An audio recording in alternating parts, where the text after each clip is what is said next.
Bismillahirrahmanirrahim.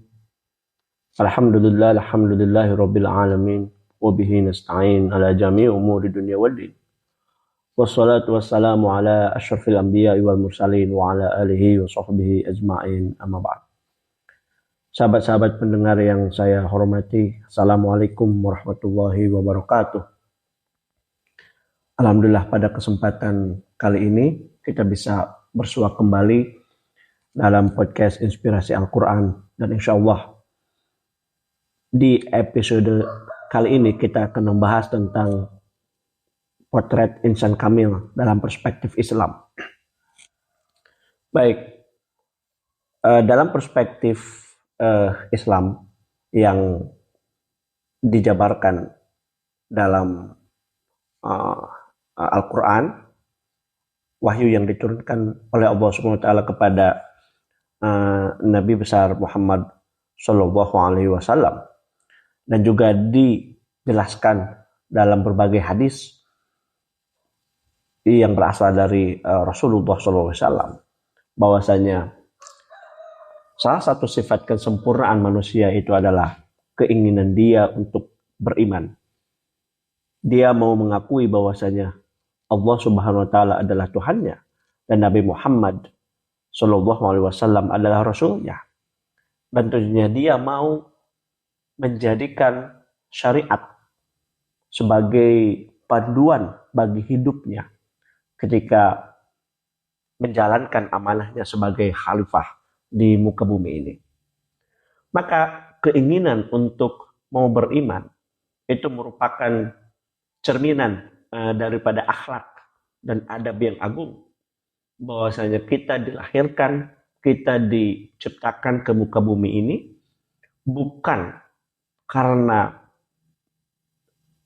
campur tangan dari diri kita sendiri sebagai individu, sebagai manusia, akan tetapi di sana ada kekuatan yang sangat kuat, zat yang sangat agung yang memungkinkan kita untuk hadir dan ada di muka bumi ini.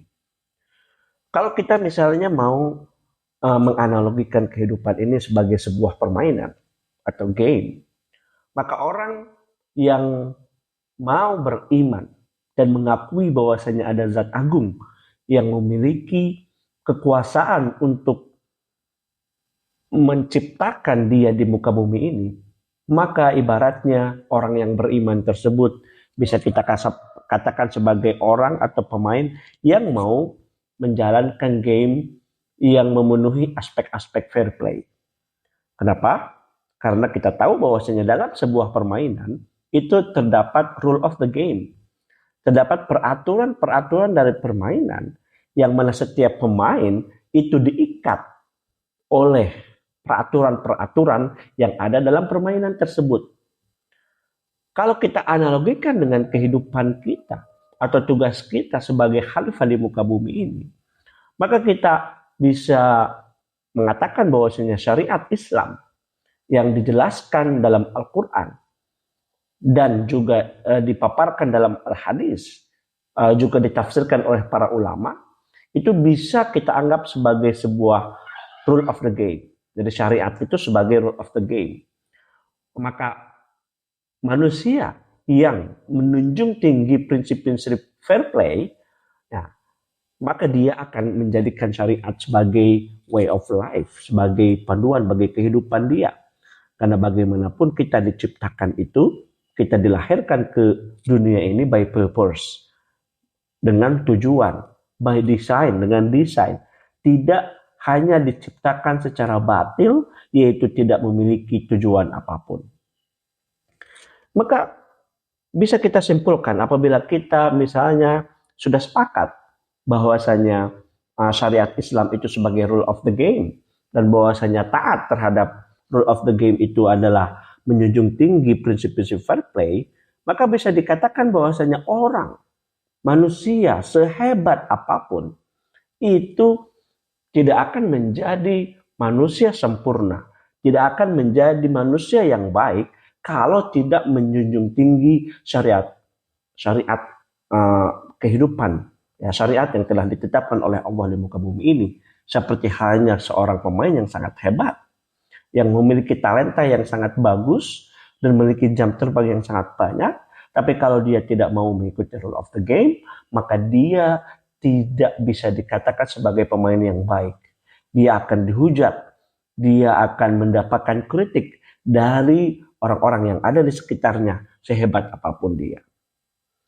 Maka manusia, secerdas apapun dia, sekuat apapun dia, kalau tidak mengikuti syariat yang telah ditetapkan, maka dia tidak berada pada jalan yang benar dan kita tidak bisa menyebutnya sebagai manusia sempurna. Maka kita bisa dapat simpulkan bahwasanya insan kamil, konsep tentang manusia sempurna dalam perspektif Islam adalah orang yang mau beriman dan berserah diri kepada peraturan yang telah ditetapkan oleh Tuhan sebagai sang pencipta. Tentu ini bukan merupakan bentuk subordinasi terhadap peran manusia, tidak. Nyatanya, ya, dalam konteks sekarang misalnya, dalam perkembangan pemikiran tentang humanisme, tentang tentang bagaimana peran manusia di muka bumi ini, kita bisa melihat bahwasanya peran manusia yang sangat menonjol dan tidak terbatas dan yang tidak mau mengakui rule of the game itu sangat destruktif, sangat merusak terhadap keberlangsungan daripada kehidupan. Maka banyak sekali para ilmuwan para saintis yang melihat bahwasanya peran manusia yang sangat brutal dalam kehidupan manusia itu men-trigger mereka untuk membuka wacana posthumanisme, di mana manusia tidak ditempatkan lagi dalam posisi sentral dalam kehidupan di dunia ini. Maka sebenarnya kita juga bisa melihat bahwasanya di belakang manusia itu terdapat zat yang sangat kuat, yang memiliki kekuatan yang sangat hebat, dan tentunya apabila kita mau mengikuti peraturan tersebut atau syariat yang telah dikeluarkan oleh zat tersebut, maka insya Allah kita akan hidup dalam kehidupan yang penuh dengan harmoni, yang tidak banyak kerusakan yang ada di muka bumi ini. Namun uniknya, meskipun ajaran Islam telah menyampaikan bahwasanya konsep manusia sempurna ini memiliki karakteristik yaitu keimanan kepada Allah SWT, akan tetapi manusia tetap diberikan freedom, tetap diberikan kebebasan, tetap diberikan kewenangan untuk memilih apakah dia mau menjadi manusia beriman atau mau menjadi manusia yang kafir. Tentunya pemilihan ini harus disertai dengan tanggung jawab untuk Untuk menerima konsekuensi daripada keputusan ini. Konsekuensinya tentunya akan mereka dapatkan baik ketika mereka hidup di dunia maupun mereka nanti hidup di akhirat. Baik, demikian. Wabillahi taufiq wal hidayah. Wassalamualaikum warahmatullahi wabarakatuh.